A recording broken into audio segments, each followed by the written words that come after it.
Assalamualaikum warahmatullahi wabarakatuh. Saya Siti, NIM saya 2038303240. Saya dari kelas C dalam prodi Ekonomi Syariah dalam Fakultas Ekonomi dan Bisnis Islam Institut Agama Islam Negeri Madura. Video ini saya buat untuk memenuhi ujian akhir semester saya di mata kuliah Manajemen Keuangan Syariah yang diampu oleh Bapak dosen Fathur Rosi MEI. Baik, di sini saya akan menjelaskan materi pembahasan saya, yaitu tentang laporan keuangan, di mana laporan keuangan sendiri adalah sebuah catatan informasi keuangan suatu perusahaan dalam satu periode tertentu yang dapat digunakan untuk menggambarkan situasi kinerja perusahaan tersebut, atau bisa dikatakan hasil akhir suatu proses kegiatan pencatatan akuntansi yang merupakan suatu rangkaian dari transaksi-transaksi keuangan yang terjadi selama satu periode tersebut. Laporan keuangan pada umumnya meliputi seperti neraca, laporan laba rugi, laporan perubahan ekuitas, laporan arus kas, dan catatan atas laporan keuangan. Berbeda dengan halnya dengan laporan keuangan syariah, di mana laporan keuangan syariah sendiri yaitu suatu penyajian terstruktur dari posisi keuangan dan kinerja keuangan dari suatu entitas syariah, atau sesuai dengan ketentuan standar akuntansi syariah, yaitu mengacu pada PSAK dan KD PPLKE.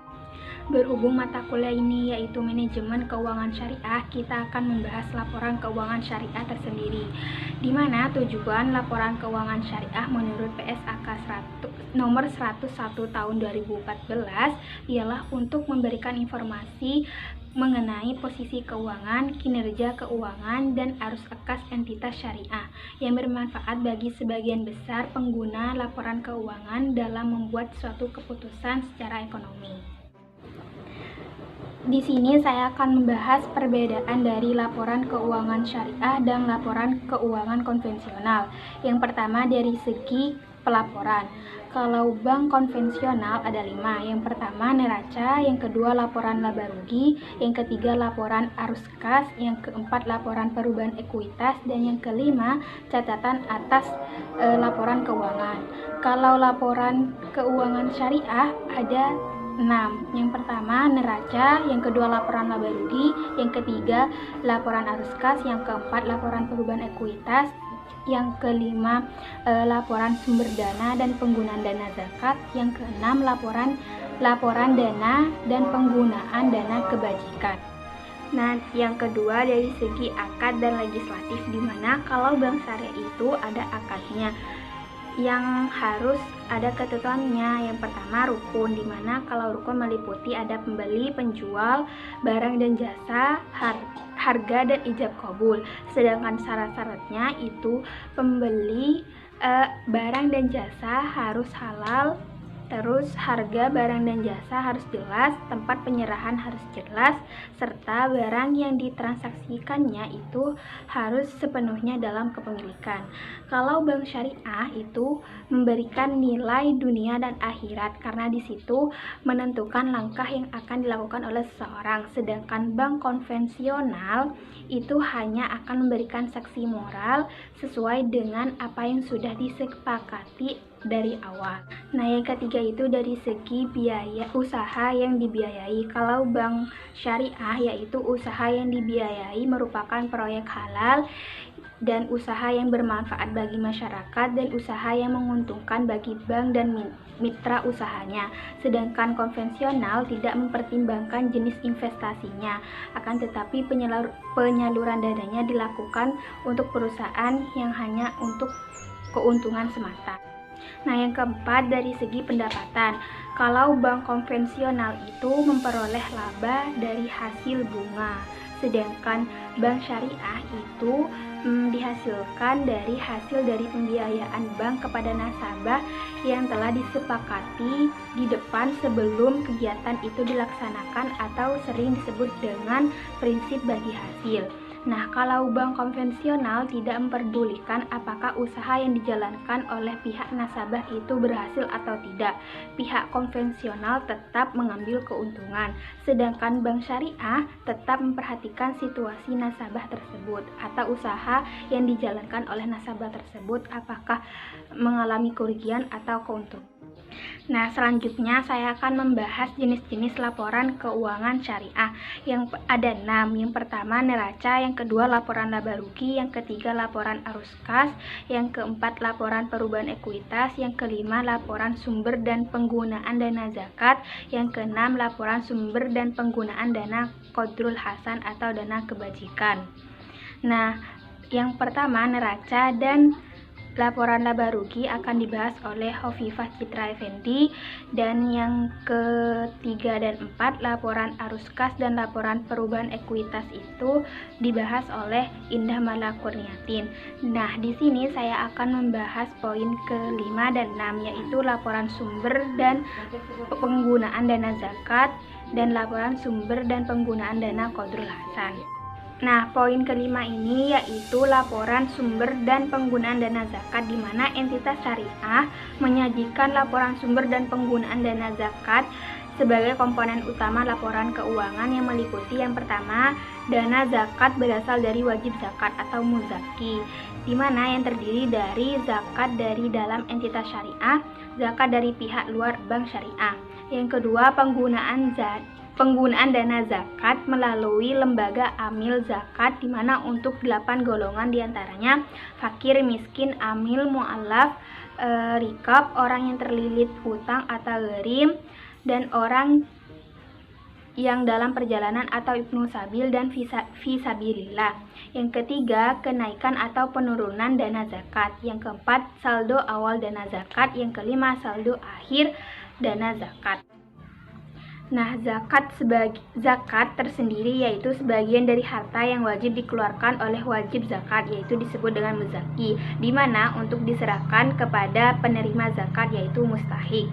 Pembayaran zakat dilakukan apabila sudah mencapai nisab dan haulnya, di mana terpenuhi dari harta yang memenuhi kriteria wajib zakat.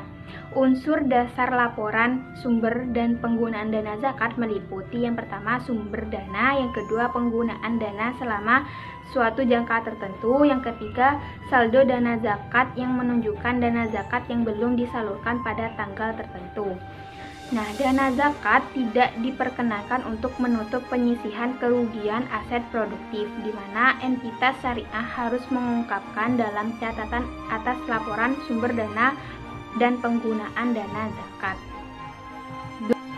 Tetapi tidak terbatas pada yang pertama sumber dana zakat yang berasal dari internal entitas syariah, yang kedua sumber dana zakat yang berasal dari eksternal entitas syariah, yang ketiga kebijakan penyaluran zakat terhadap masing-masing asnaf, yang keempat proporsi dana yang disalurkan untuk masing-masing penerima zakat diklasifikasikan atas pihak terkait.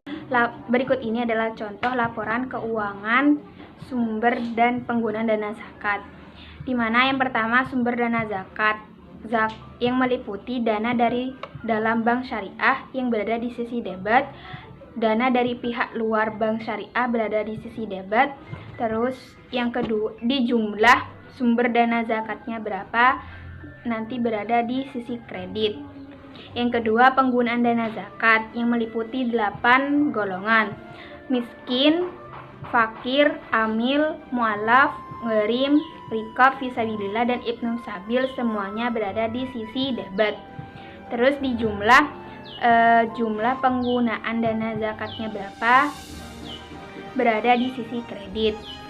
Yang ketiga, kenaikan atau penurunan dana zakat berada di sisi kredit.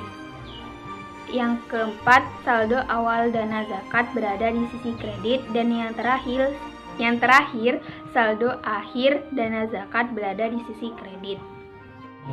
Nah, yang terakhir yaitu laporan sumber dan penggunaan dana qadrul hasan, di mana entitas syariah mengungkapkan dalam catatan atas laporan sumber dan penggunaan qadrul hasan Qardul Hasan, tetapi tidak terbatas pada yang pertama, sumber dana Qardul Hasan, yang kedua, kebajikan penyaluran dana kepada masing-masing penerima, di mana entitas menyajikan laporan sumber dan penggunaan dana Qardul Hasan sebagai komponen utama laporan keuangan meliputi yang pertama, sumber dana Qardul Hasan berasal dari penerima infak, sedekah, hasil pengolahan wakaf sesuai dengan perundang-undangan yang berlaku, pengembalian dana Qardul Hasan produktif, dan denda dan pendapatan non halal. Yang kedua, penggunaan dana Qardul Hasan untuk dana kebajikan produktif, sumbangan, penggunaan lainnya untuk kepentingan umum.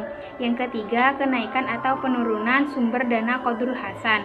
Yang keempat, saldo awal dana penggunaan Qardul Hasan. Yang kelima, saldo akhir dana penggunaan dana Qardul Hasan.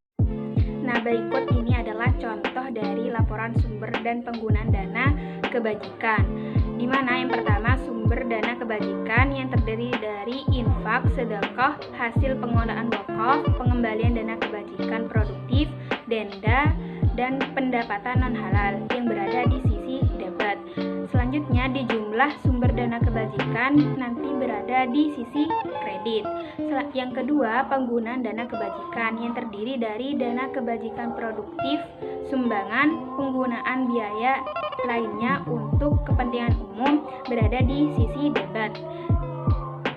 Selanjutnya, di jumlah penggunaan dana kebajikan berapa, terus berada di sisi kredit. Selanjutnya, kenaikan atau penurunan dana kebajikan berada di sisi kredit.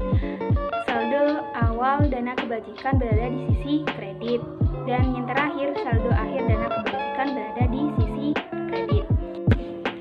Sekian penjelasan dari saya, kurang dan lebihnya mohon maaf. Assalamualaikum warahmatullahi wabarakatuh.